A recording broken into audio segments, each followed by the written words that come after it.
Bonjour à tous, alors aujourd'hui on se retrouve pour parler d'un sujet vraiment très important qui est comment se protéger du vol de son smartphone et comment protéger ses données, ses mots de passe, ses comptes, etc. Il y a quelques temps, il y a un ami à moi qui s'est fait voler son téléphone et vous savez que de nos jours on stocke absolument tout sur nos téléphones. Nos photos, nos vidéos, nos emails, nos comptes, nos mots de passe et même pour certains les coordonnées bancaires. Alors imaginez vous faire voler votre téléphone et qu'il tombe dans les mains d'un individu mal intentionné. Je l'avoue, ça paraît plutôt effrayant. Mais ne vous inquiétez pas, enfin si, un peu quand même, mais aujourd'hui on va parler un peu de tout cela.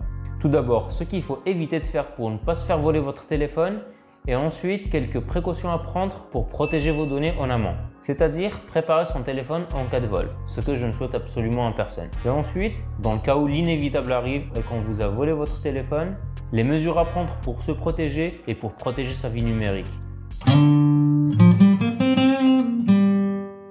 Alors, comment se protéger du vol?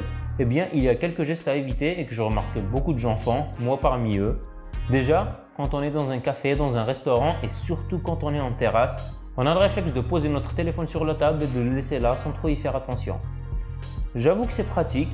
Quand on a envie de prendre une photo, là, vite fait, on a le téléphone juste à côté. Quand on reçoit un message, on a le téléphone juste à côté, on le prend pour y répondre. Mais le souci là-dedans, c'est que si quelqu'un voit notre téléphone et qu'il lui plaît, il n'aura pas vraiment trop de mal à s'en saisir. Il n'aura qu'à attendre qu'on soit occupé ailleurs, à discuter par exemple avec quelqu'un. Et quand on est en bonne compagnie, ce n'est pas les occasions qui manquent. Et croyez-moi, le temps de s'apercevoir que notre téléphone a disparu, le voleur est déjà très loin. Il faut aussi faire attention au vol à l'arraché. Par exemple, quand vous tenez votre téléphone que vous parlez avec ou bien quand vous écrivez un message, vous ne faites pas forcément attention à l'environnement autour de vous.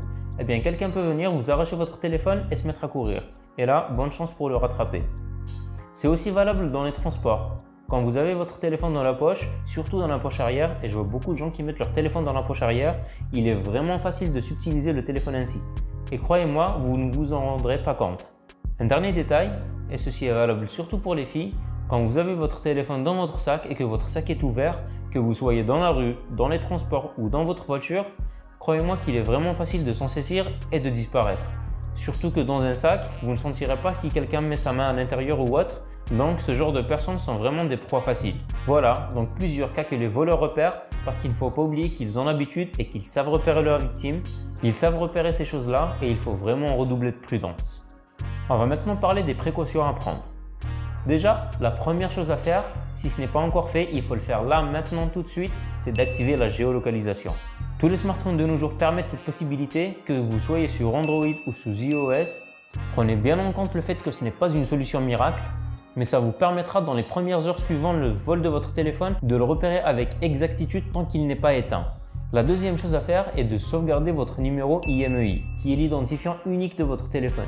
Ce qui veut dire que sur tous les téléphones présents sur Terre, ce numéro est uniquement associé au vôtre.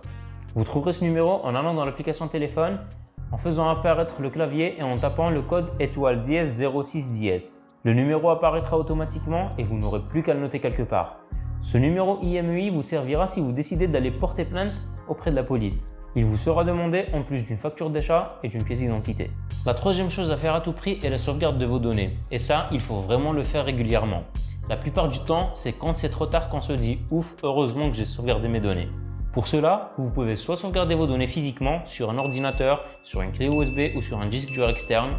Il existe plein d'outils et de logiciels pour ça, que vous soyez sur Android ou sur iOS. Vous pouvez aussi choisir une option plus simple qui est de sauvegarder vos données en ligne.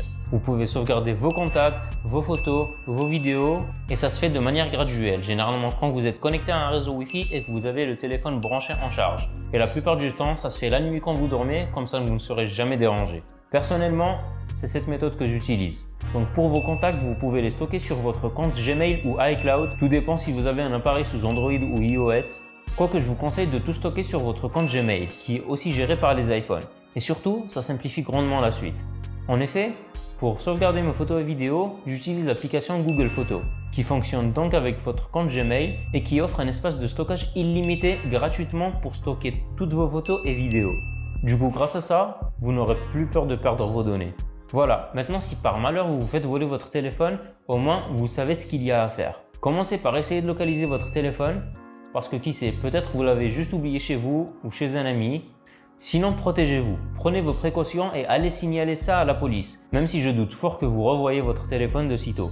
Mais au moins, vous ne serez pas ennuyé si quelque chose devait arriver. Voilà, c'est la fin de la vidéo, j'espère qu'elle vous aura plu et que vous avez appris des choses.